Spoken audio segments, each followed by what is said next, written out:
Brilliant.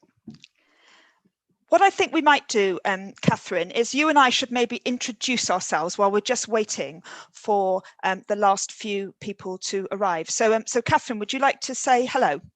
Sure. So hello, everybody. My name is Kathryn Perera. I'm a member of the NHS Horizons team. I get to work alongside Helen on a daily basis, which is fantastic. Everything you're going to see here are ideas, tools and tips that we use in our work. I started my professional life as a lawyer, so I often joke that I'm a recovering lawyer. Was really interested in how change happens and was naively surprised to learn that it doesn't really happen through litigation. But that took me 5 years to learn. And since then, I've been on a constant exploration for getting as far upstream as I can on problems that I care about and trying to find spaces where I can make a positive difference. I'm going to tell you a bit more about that later in the session. So Helen, over to you. Yeah, thanks, Kathryn. And I think you have such a fantastic story to tell. So yeah, hello, my name's Helen Bevan.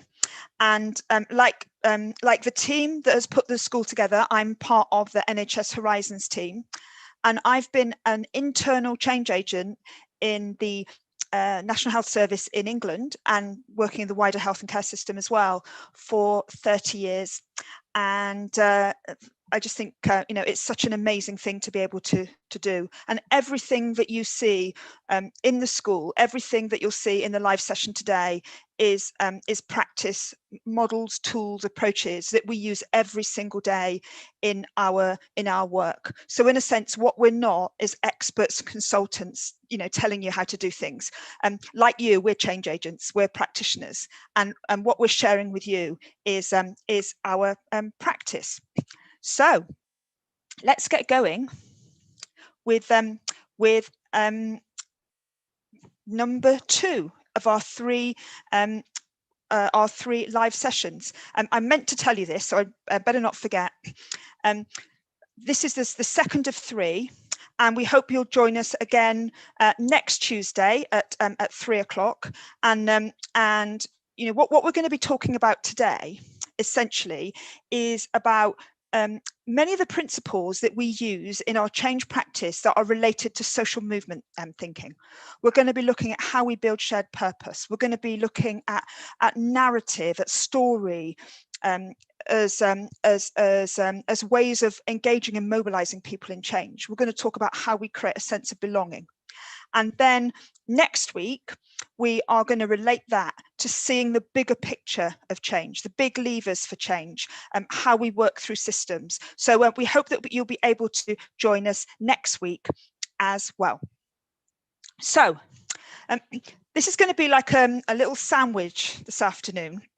And I'm going to be the bread at either side, and Kathryn's going to be the filling in the middle. And hopefully this will flow really beautifully. So what I want to talk about to start with is shared purpose. And shared purpose is something that every change agent should focus on. Building shared purpose is the absolute foundations of our work as change agents. And it was important before COVID happened, before the pandemic hit, but it's even more important now. And I'll tell you why. Because many of us who work in big organizations and systems, we work in hierarchies, and very often the way that change happens is in a top-down way through a cascade through departments and directorates and change in compartments. And working in a hierarchy is a very efficient way of doing change when your system is very stable and change is incremental. But working through a hierarchy isn't necessarily the best place to work when the world is changing very quickly, and it's never changed as quickly as I think it has done in the last 14 months. So relying on a hierarchy to make change happen isn't necessarily on its own the best idea, because a hierarchy and that way of cascading change is designed for stability. It's designed not to take any risks. It's not designed for innovation.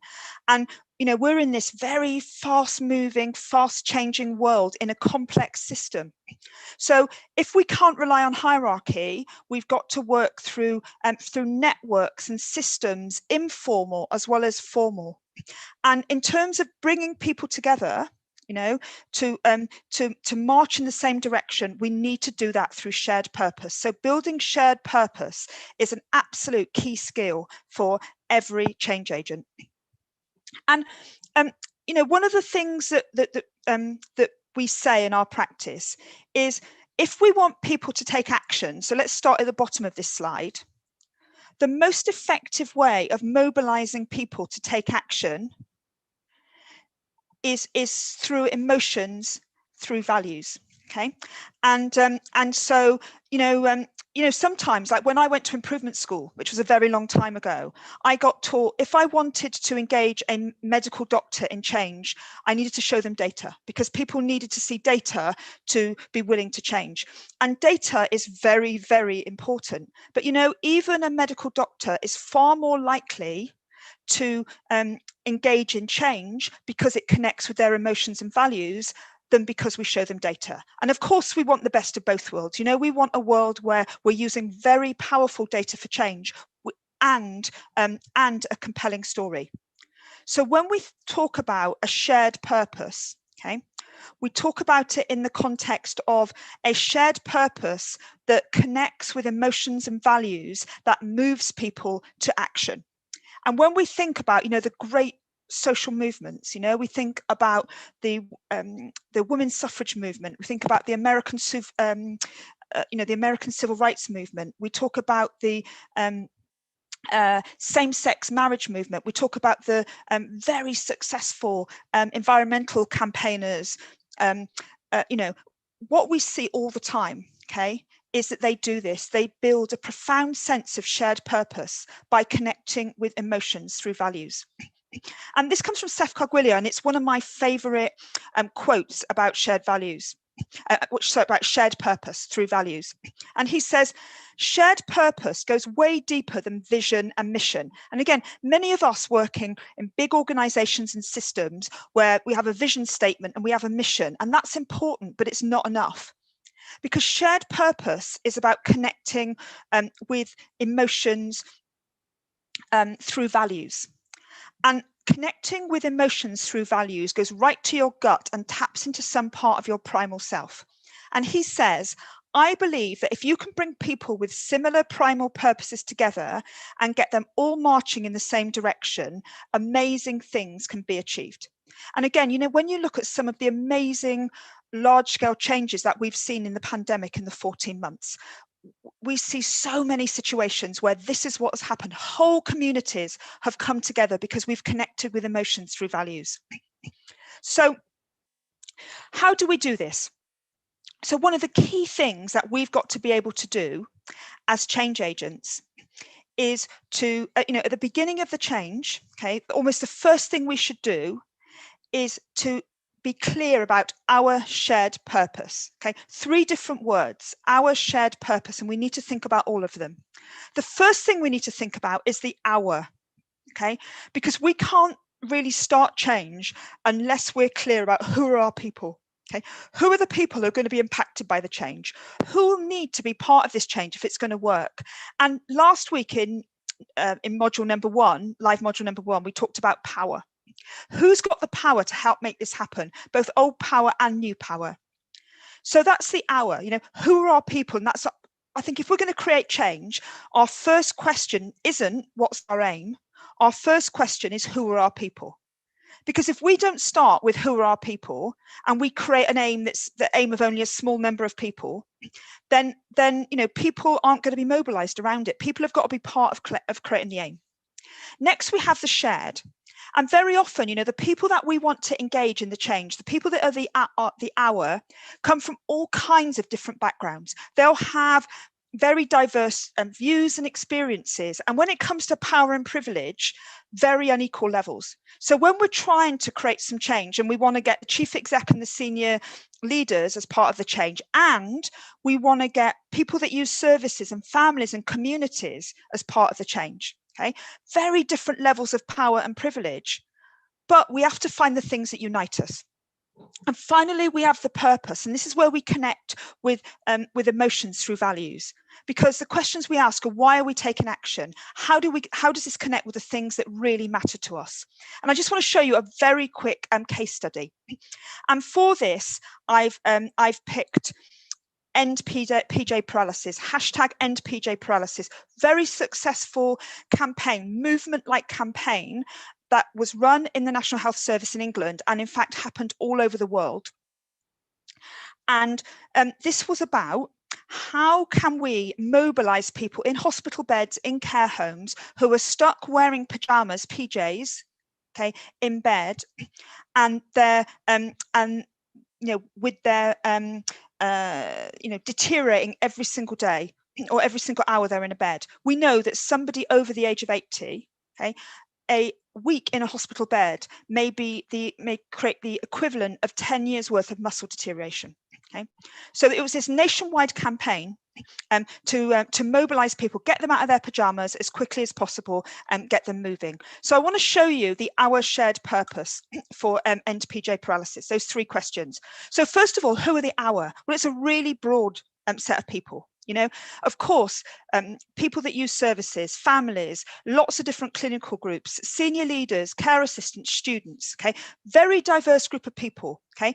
What unites us, okay? What is shared? Actually, it's our anger and outrage at older people who are deteriorating because they're languishing, lying in a hospital bed in their pajamas, when we can actually do something about it. So whoever we are, okay, that unites us, okay, that anger and outrage. So what's our purpose? And again, you know, if we want to mobilize people, move people to action, the most effective way of doing that is by connecting with emotions through values. So let's frame our purpose in this way. Okay, so our purpose, to make sure that every person in the hospital bed gets mobilized when they're ready, both clinically ready and personally ready, and that every person gets choice and a chance for the future life they want. Because we know, okay, that if we mobilize somebody quickly, then that early mobilization might be the difference between that person being able to go back to their own home and living independently the life they want, or if they're left in that bed, they may end up having to go in a care home and losing independence. So just see that, our shared purpose. So think about the projects and the programs, the changes that you're part of, and think about our shared purpose. So at this point, I'm going to seamlessly hand over to Kathryn. So Kathryn, the screen is yours. Helen, thanks very much. And hello, everyone. What a pleasure to be with you today. And as I'm listening to Helen, I'm reflecting on the fact that this is a pretty good place to start with a model. We love some models in Horizons. We love describing the evidence base for our approaches to change. And if you're not familiar with this, what you're looking at is the NHS change model. So what you'll see at the centre there of the jigsaw, exactly what Helen's described, our shared purpose. This is a simple framework, deceptively simple, for describing how we can achieve transformational, sustainable change on any project. So what I want to just show you to ground you in this session is that we're operating in that top left part, leadership for all, motivate and mobilize. And that's where we're going to focus today. But those are only 2 components of how we make change happen. You'll see that we need a wide toolbox and armory around us, improvement tools, project, performance management. We need to think about measurement, system drivers, which we'll come on to next week. But the key thing is to be looking this week at leadership for all, democratizing the process of change and how we move people when we don't have a mandate for making change happen. So today we're going to do a deep dive on one of the tools, public narrative, which is central both to creating shared purpose and to creating a sense of us, to inspiring others to come with us, even when it's uncertain, even when we may not succeed, because they want to and not because they have to.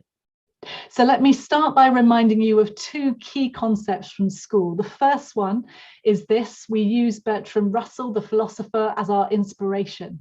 And it's that power, the ability to act, or as Bertrand described it, one's ability to achieve goals, Or as Martin Luther King said, my ability to achieve my purpose. Power is a neutral concept, neither good nor bad. It depends how we use it. And you know, in the school, we always say that we build power together in relationship with others.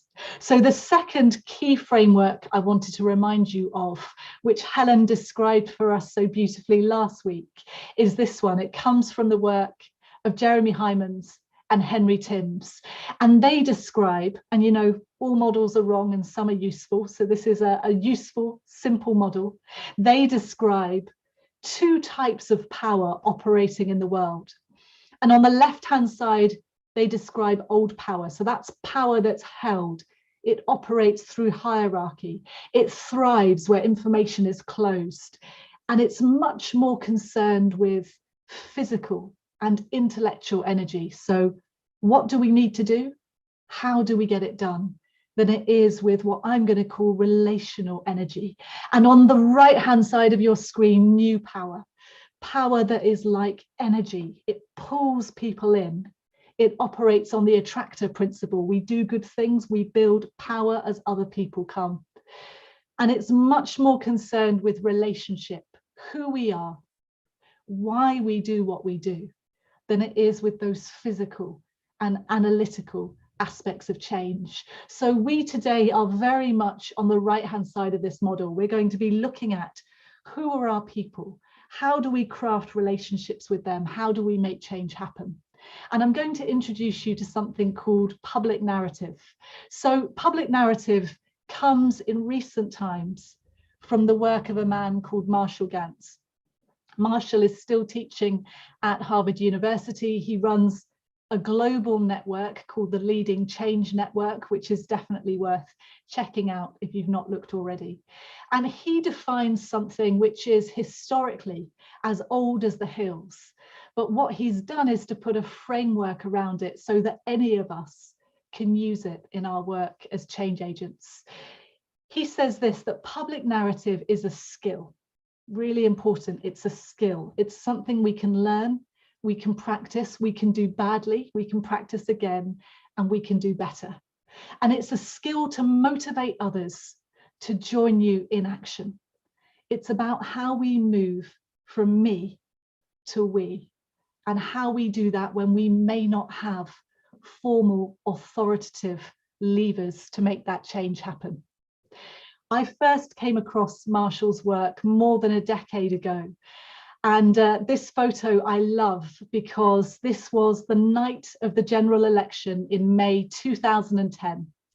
And I was standing as the parliamentary candidate. I was standing for election to become a member of parliament in my hometown, a small, leafy, quite affluent town just outside of London called Aylesbury. And it was a moment of great pride for me because, I'll save you the suspense, we did not win the election. We had little chance. We had £94, in fact, for our general election fund.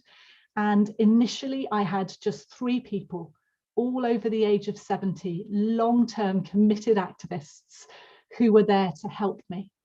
But the reason why I love this photo and why I have such pride punching my hand in the air is because we held our vote and we grew those 3 activists into 6 and 9 and 12.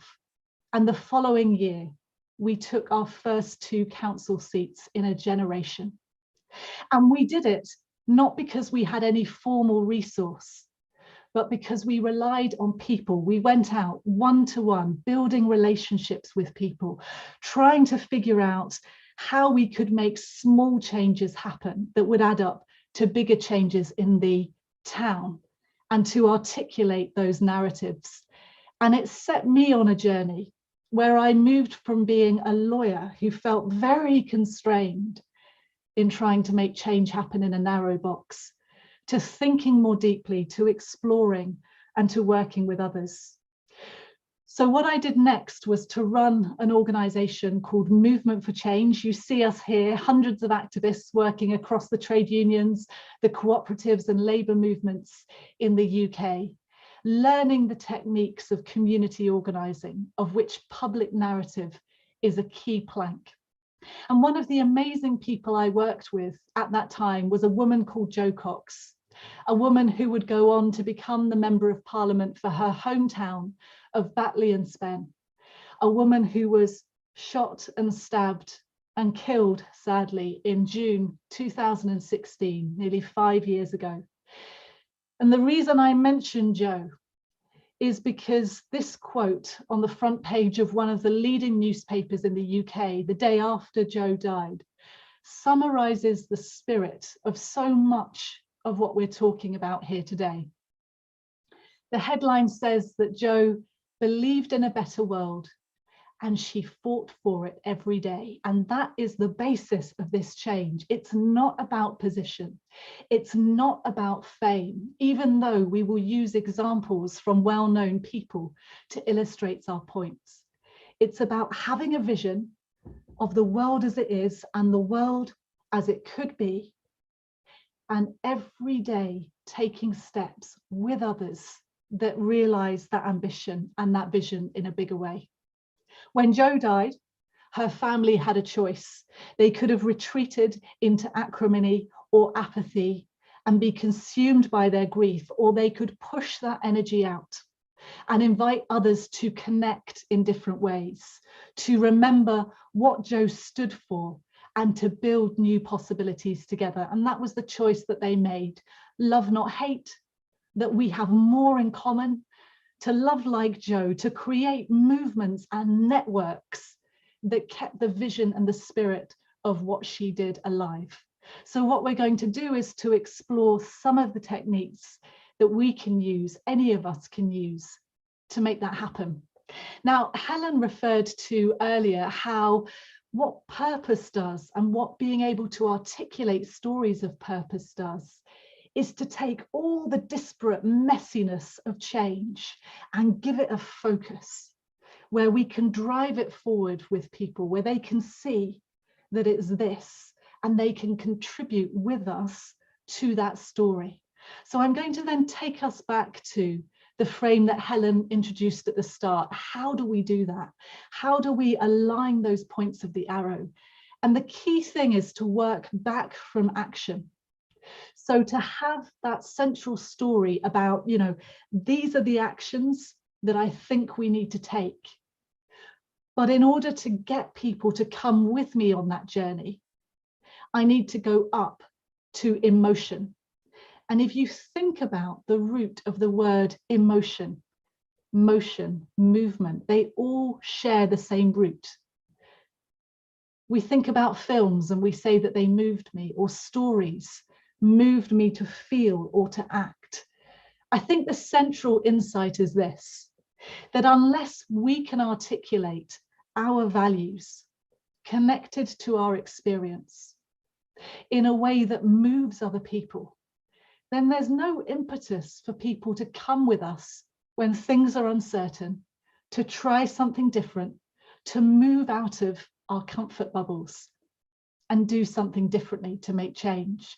And it is this thread from our values, which we articulate through describing our experiences, through to the emotion that forms the thread for action that we can sustain even when we don't have formal positions of authority. So I'm going to show you a quote now that comes from Marshall. And the reason I love it is because what he's describing is not just that stories are there to teach, but that they're there to teach us how to act. It's not just that they're nice to have. The framework that we're going to look at, public narrative, is not just about me telling you about me or you doing the same so that we get each other. It's about using stories so that we get each other and we can see a space in which to act. So Marshall says this, he says, stories communicate our values through the language of our hearts, our emotions.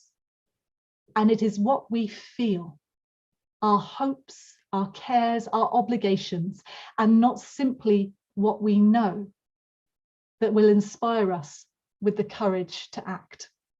And you know, Marshall would be one of the first people to acknowledge that these are not new ideas. The first time we know that they were written down was in the 1st century BC, when the Rabbi Hillel the elder wrote these 3 questions that you see here down. And the story goes like this. The rabbi was asked by members of his community, "Rabbi, how do I know how to be in the world? How do I know what's right, what's wrong, and what my place is?" And the story goes that he answered with these 3 questions. So the first question he asked was, if I'm not for myself, who will be for me? If I am not for myself, who will be for me? And this is not a selfish question, I think. It's not about saying, how do I grab for me? But it is about saying that if we cannot give an account of ourselves, who we are, why we do what we do in the world, then we have no business asking other people to come with us to try to make change happen, knowing how difficult that can be. So if I cannot give an account of myself, then who will be for and with me? His second question, if I am for myself alone, then what am I, right? Because to be a change agent, to be somebody engaged in the world, is to recognize that we are interdependent, that my ability to achieve positive change is intimately connected with yours. And to be a who and not a what is to ask this question, not what is my story, but what is my story and how does it connect to us? And his third question, if not now, then when? This is a question about urgency. Now, I think this is about one key idea, that change is not floating around somewhere waiting to happen. It is something that we can grab and we can shape in a way that inspires other people to see a vision and come with us. But in order to move to action, we have to, as Martin Luther King says, communicate the fierce urgency of now. Why is it so intolerable as it is? What is the vision for now, making it different? So the Rabbi Hillel the elder called us to think about our stories of self and us and now. And what I'm going to do is give you 3 examples of how these are being used in the NHS and public service. And then I'm going to put our chat monitors on notice that once I've done that, I'm going to pause and just see what people are saying in the chat boxes on YouTube and Zoom, and what they're contributing in terms of ideas. So the first person I want to show you, if you've done the School for Change Agents on FutureLearn, you'll know Ollie. And if you've not, then why not go across to FutureLearn at the end of this session and sign up. So on FutureLearn, to illustrate the point about public narrative, we introduced you to Ollie Evans. And the most extraordinary thing I think about Ollie is that he would just describe himself as an ordinary guy. And you'll see me coaching him through crafting his narrative during those sessions. Well, what we did was to take a moment where Ollie met with his chief executive. It was a chance meeting over a plate of fish and chips, where he had a choice. He could either tell her what he might have thought she wanted to hear, everything's fine, no problems here, or he could use that moment to tell Yvonne something different, to make an ask of her and to invite her to work with him on some change. So this is how Ollie describes it, his story of self. It was a moment, I had a choice. I can give her the usual answer, say that we're busy, but everything's fine. Or I can say something different, I can take a risk.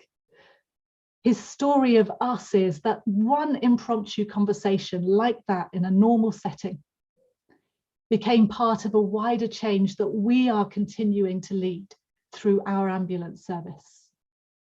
And now, he says, sometimes the opportunity will come from nowhere, but when we seize it, one voice becomes 2, becomes more, and a dozen or 100 or even 1,000 voices can lead and sustain positive change. He draws a thread from himself to an us that is bigger, that includes many more, and to a moment where we have agency, we have choice to make something different.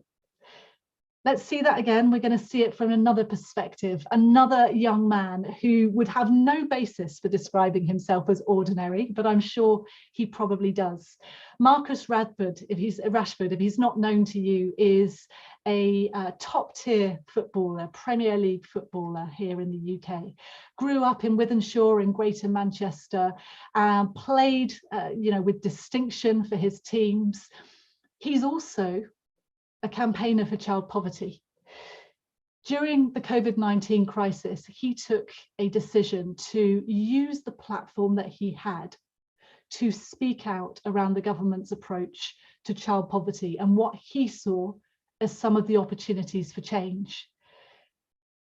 He was effective, I think, yes, in part through the scale of his platform, but the key thing I want you to focus on is he was effective because he grounded his story in his own experience, his lived reality that he remembered for us, and then in creating a bigger sense of we, that shared purpose around which we could rally with specific actions. So Marcus said this, he said, look, story of self, everything I'm speaking up about is stuff that I went through. I know what it feels like to be hungry. I'm well aware that friends invited me around to tea to reassure their parents that I was eating. That was my community. And then he pivots to a bigger story. He says, we need to be there for young people because every young person is trying to find their way. And sometimes we only need that little nudge to become something that we could never have imagined. And for the now, he has a really stark message of actions that all of us can take right now with young people. He said, in my area, so many kids were raised to feel that their dreams can't happen for kids like us. And we need to ask one simple question: why not? So the last example I want to show you of self and us and now, and I hope that you are getting your pens, pencils, tablets out and scribbling ideas for your own story. I want to show you the story of Kate Granger. Kate was a junior doctor working in the NHS. She had experienced cancer. She'd been diagnosed with cancer and made a recovery. But after making a recovery, had started to feel unwell again. Kate would later describe one hospital appointment that changed her life in a very small way, small but significant. She said this, her story: put yourself in my position. I'm 29 years old. I know I've got cancer, but I think it's confined to my abdomen. I'm in a side room and a junior doctor comes in to see me. I'd never met him before. He comes into the room, sits down next to me and looks away from me without any warning or asking if I want anyone with me. He just says, your cancer has spread. That moment, the lack of dignity, the lack of human respect and recognition of her as a person, the fact that this doctor had not even told her his name, stayed with Kate. She described nights of sleeping and waking, thinking about that moment that felt so small but significant. In the end, her husband, Chris, said, look, either do something about it or move on. And she decided to send a tweet. And she sent a tweet that said, patients are people too. And every time we interact with the NHS, we should say, hashtag, hello, my name is. She founded a campaign called Hello, My Name Is, calling for this one simple change that would show respect and common humanity for patients as people. And her story of us was, it's so simple that we all can do it because patients are people. We should treat everyone like we would a member of our own family. And now, she says, if we get these simple things right now for students, it bodes well for the future of healthcare. So one tip for you, if you're looking at this and you're thinking you might feel brave enough to craft your own story, think of your now, okay? Think about, what is it now, big or small, that I see the world as it could be? What do I want to change? And write it down. And then work backwards, as Helen says, who are my people? Who's going to be affected by that change? Who do I need with me? and then work backwards. What stories do I have? What specific moments can I draw on in order to explain not why it matters in an abstract way, but why I care, what my experiences are that help other people to come with me and make that change happen. So I'm going to pause there, and I'm going to come across, Sarah, to you. I think you've been keeping a wily eye on the chat box as we've moved through that. I have. Thank you, Kathryn, and thank you for everyone who's commenting so much in the chat box. And we've had loads of great conversation. Actually, we've spoken about righteous anger, reactions from senior leaders, and the fear of speaking out. But we've also had a lot of gratitude for you sharing your stories, Kathryn, and also a lot of love for Ollie and Kate, and actually the idea that some of these are really small and humanizing changes, and how special that is. And I think this comment from Amy here, innovation is sometimes these small gestures that mean the world to patients and families. Fantastic, thank you, Zara. And Lee, if we have you with us, I know that you're trying to keep up with everything that's happening on Twitter. What are you seeing? Hi, Kathryn. I am indeed. People are listening really intently. I think lots of people are finding it really emotional, and there's one comment saying that they're listening with fascination to you. So thank you for that content. And there is a lovely tweet from Amy Ma saying new power is relational, and she observes that public narrative has never been more important as we navigate our way through this current global pandemic. Thank you, everybody, for your tweets. Please keep them coming. Lee, thanks so much. The two moments this year that have moved me most in terms of public narrative, I'll share with you. One is a patient leader called Mo, and she features in the School for Change Agents. But she agreed to come to a massive maternity summit with lots of senior people in the NHS hierarchy. And she spoke for 2 minutes, and she transformed the tone of the whole event just by being her and using these simple frameworks, thinking, what do I need to ask them to do now? How do I create a story of us that's big enough that they feel they're part of it? And then how do I ground that in my experience so that they get where I'm coming from, they can access the values that sit behind the emotions I'm describing as somebody who didn't have the best experience of maternity services. And the other one was a senior midwife who said she uses this all the time with her team for water cooler conversations, for team meetings, just encouraging them to share small vignettes. So I'm going to just talk for another few minutes because I want to show you the frame for crafting your story that sits under Self, Us, Now.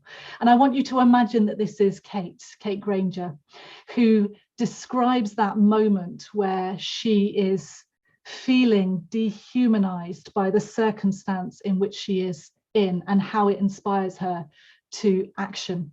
So 4 C's you're going to see now: the character, that's you, the central person. All stories at some level follow this same arc. They have one person who faces a challenge, a specific challenge. In Kate's case, that moment of feeling that disrespect. And they have a choice. Do I take action? Do I not take action? And then there's a close to the story. There's a resolution in some form. Kate starts her campaign. So let's just see that laid out. We've got the character who faces a moment of challenge. So I want you to think, what are the things that have happened to you where you felt particularly challenged, where your values have felt conflicted, where you've faced a choice, so a question over what to do next. And you've had to decide from actions where you've used your agency to make it happen. So think of some moments like that. Then there's the question itself. So what was it that I was being called to think about, to change? What was my capacity to act within that? And how do I start to describe that in a way that brings it to life for people? And then I want you to think about those different choices, like arrows on a pathway that you could have taken, that you could have done X or Y, and think about how you can explain why you made a particular choice. And I'm going to show you that laid out for Kate. So we'll just move forward to looking at Kate's images there. So the character who faces a challenge and has a choice, and then there's a resolution, shows us, doesn't tell us, shows us the moral of a story. In Kate's case, there is no point at which she tells us how she was feeling, where she tells us that we too should expect that basic dignity of knowing someone's name, of asking their name. She shows us that through her story. So we'll just see those images now, and I'll leave you to reflect on that for a moment. Kate moving from herself to the choice she faced in a challenge, and the close. One more slide on, please, Helen. There it is. So just closing this section, and I'm going to then hand over to Helen, who's going to walk us through the final part of our session on belonging. I just want to say a couple of things about how change happens that links to narrative. The first one is this, and this one is one of my favorite slides. You know, often we think about how we want to make change happen and we get stuck in our head. But if you think of any of the great campaigns and movements and what we can learn from them, it's all about energy. I love this. What do we want? Evidence-based change. When do we want it? After peer review. Now, it's slightly mocking, and it's not saying that peer review and evidence are not important, far from it. But it's saying if we want to move people to make change happen, we need to pay far more attention to the energy and the urgency we bring to that challenge than we do to the other aspects of that change model that we looked at. So Sheila McKechnie and the Sheila McKechnie Foundation and Sue Tibbles there defined it in this way, which I think is really neat. And please do feel free to share this through social media, because I think it's a great summary of social change.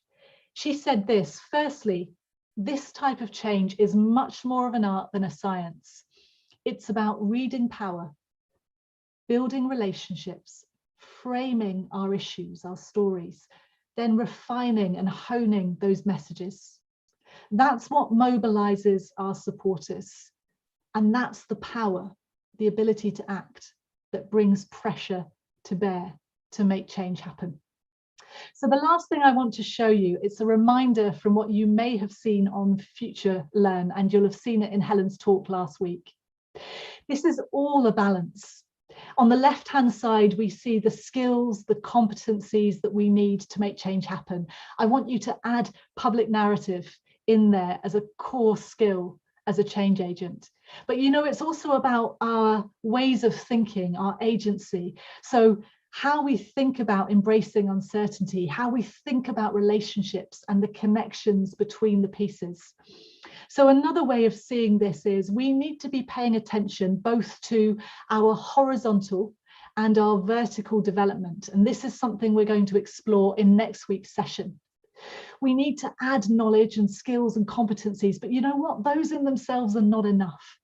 At the same time, we need to be paying attention to our ability to think in more complex, strategic, interdependent ways, to bring everything we have to bear, our whole resources, our experiences, our stories, our narratives for change into the process in order to be effective. And at that point, Helen, I'm going to hand over to you to talk about belonging and then lead us into what we'll be covering next week. Wow. That was really amazing, Kathryn. And you know, I've heard you. How many times have I heard you? I don't know, 50 or 100 times, and yet every time I learn something new and I get a new perspective. So that was really fantastic.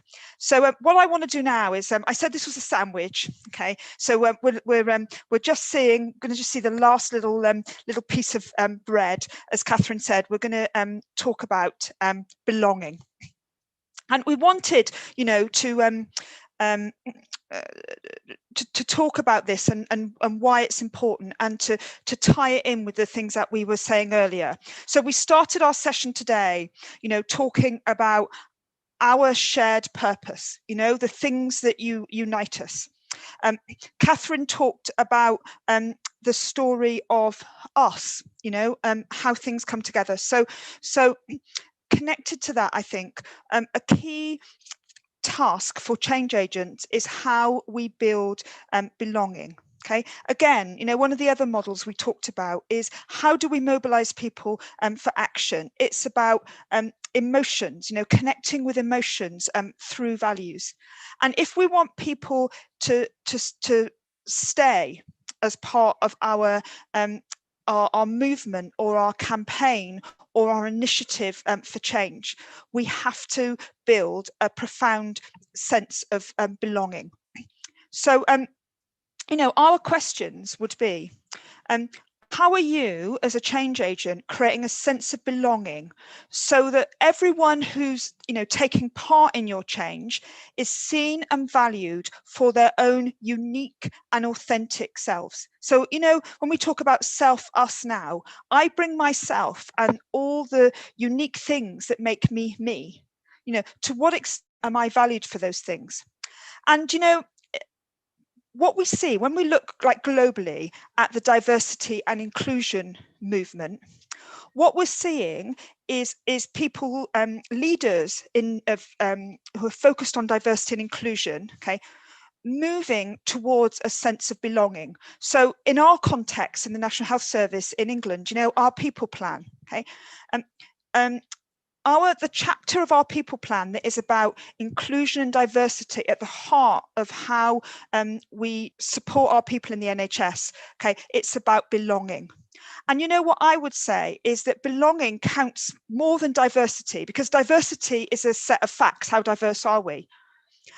Or inclusion, which is a choice, okay?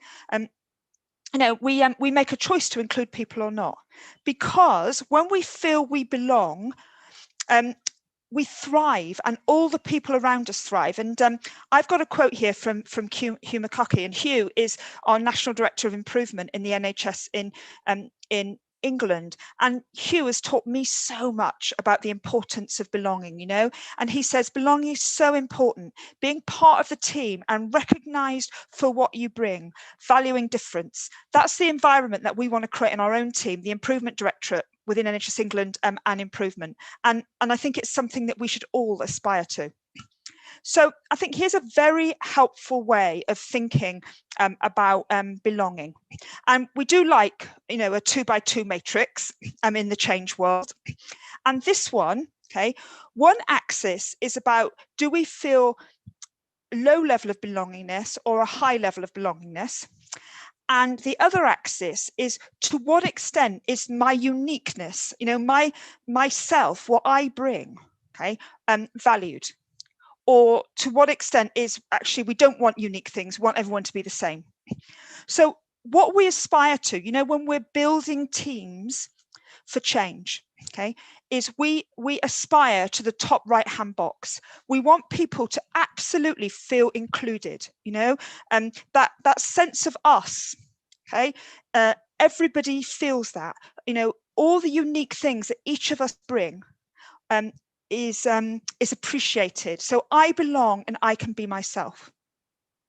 Too often what we see, and you know, when I look across the health and care sector, I see people, a lot of people, okay, who are the best potential change agents are actually in the top left hand box, you know, differentiation. Yes, I'm valued because I'm kind of unique and I'm doing interesting things, but actually I don't have a sense of belonging. I feel that as a change agent, challenging the status quo, I feel I'm different and I feel uncomfortable, and that is not a safe environment to do change. I also see a lot of people in our world of change who are in the bottom right-hand box. Okay, so yes, I feel part of the team, and I've, you know, I'm assimilated. I'm in there. I'm at the heart of the team. But actually, people don't really know me. People don't really understand what my unique gifts are, or they don't want to understand them. So yes, I can fit in, but I'm guarded. So how can we as change agents create the kinds of teams where people feel they belong and feel that they can be themselves? So what are some of the things that we need to do? Those of us who use improvement methods every day, okay, one of the tools that we use quite often is what we call a driver diagram. And what we do in a driver diagram is we say, you know, this is our aim, if you like, and these are the things that that create that aim. So if we were going to create a driver diagram for people saying I belong, you know, for everything I am, every unique thing that I bring, I feel part of this change, I feel part of this team. We have to create a climate, you know, welcoming the unique things. So we have to enable people to tell their story of self, okay, because we want to understand people. It's you know, when Kathryn took us through the new power diagram, you know, before the new, you know, old power, new power, on the new power side, it talked about, you know, it's open, it's fair. We have a climate which is about what unites us in, you know, our shared purpose, not what divides us. The kind of leadership we need to build belonging is, you know, giving people a broader perspective. It's about mentorship. It's about including everybody. It's about kindness and civility. And then the practices that we need to build belonging are about listening, like truly listening, okay, and feedback, building agency, collaboration, and as Kathryn said, you know, power with, not power over. These are the things that we need to be doing every day to build as change agents to build belonging. So finally, I just wanted to give you some questions to reflect on, and you know, to help to build that sense of belonging. Okay, so the first question, to what extent are we really getting to know the people in our teams and project groups and understanding the unique gifts that each person brings? We have to create the space for that. Secondly, you know, in the last 14 months, many of us have been living in a virtual world, or we've been living in a hybrid world where some people in our teams are face-to-face and some people are virtual. And, you know, that makes belonging even more difficult, because the lack of direct contact makes feelings, emotions, and reactions even harder to gauge. Okay, so how are we making the space in a virtual world to build that sense of belonging? And then, as we said, you know, belonging is something that people feel. Again, you know, what did we say about mobilizing people for action? It is about connecting with emotions through values. It's about feelings. Okay. So are we asking people if they feel they are included, feel they've got power over the work that they're given, feel that they are in the know, and feel that their ideas are valued? So again, you know, when you're thinking about building belonging in your own team, you know, those are the kind of questions to think on. So what I'm going to do there is I'm going to hand back to Kathryn to tie everything up from our session today. So Kathryn, back to you. Thanks, Helen. It's a little bit like slow ping pong, isn't it? But thank you for that. You're getting a lot of comments in the chat box. I think the distinctions between belonging, diversity really resonate. So I'm just going to put Ian, who's across on YouTube, on notice that we're going to come to you in a moment. As we're doing that and bringing the session to an end, please do share into the chat box one thing you've learned in today's session, one thing that you'll be taking away. Please share one thing you're going to do differently or try as a result of having spent our time together today. So Ian, let me just check that you're with us here on Zoom. Hello, come across to you and see what's going on over on YouTube. Yeah, sure. So I'd like to say thank you and hello to Imrana, Leanne and Claire, who joined me over in the chat box in YouTube today. Had some nice reflections back from Imrana in particular, who was quite taken by the concept about working in hierarchical organisations, and even gave us a little bit of a change that was going on in her own organisation at the moment as they moved to a more collaborative way of working, and even talked about the fact that being a change agent and going through School for Change had helped her sort of make that bridge as well. And also the stories, I think that they moved people as well. You know, there was a couple of comments in particular about the bravery of the likes of Ollie, Marcus and Kate about just seizing that particular moment to make the change. And that really resonated, I think, with one or two people in YouTube also. So thank you, YouTube, for all your comments this afternoon. Thanks very much, Ian. And of course, the videos from this session will be available on Catch Up, and the edited version of videos, curated version, will be appearing in the next Future Learn iteration that we're going to be launching later in the year. So you'll be able to see them there. So 2 final offers from us. The first one that I want to show you is the next session. So next week at the same time, as Helen says, we're going to be focusing on the environment for change, understanding what our levers to make it happen are, being more ambitious. And I will be focusing on not just what I know, but how I think. I'm going to be teasing out some models and ideas and tips around developing our ways of thinking as change agents.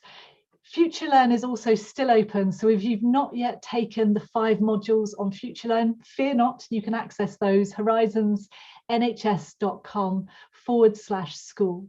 So in our final moments, Sarah, let me come to you. The chat box is on fire, but I'm just going to ask you to maybe pull out one thing that's staying with you after today's session. So one thing you're seeing that will stay with you. That is the hardest task ever, Kathryn, because it has been really busy. But there's been so much love for belonging and emotion. And one thing that I did note down was change happens at the speed of trust, which I think really brings everything together from this session. So thank you so much for participating in the chat box as well. It's been really lovely to read those comments. Thanks very much. I'm feeling a little emotional reading some of them too. Some people commenting on coming to these sessions and being in community with us is good for your health and your well-being. Well, that's great to know, and it means a lot to us. So thank you to all of the team who put this session together. Don't forget Future Vision. It's going to be open for a few days. Future Learn, sorry, will be open for a few days yet. And we'll see you, I hope, next week, 3 p.m, Levers for Change. Being More Ambitious, the final live session of the School for Change Agents 2021. See you then. Bye.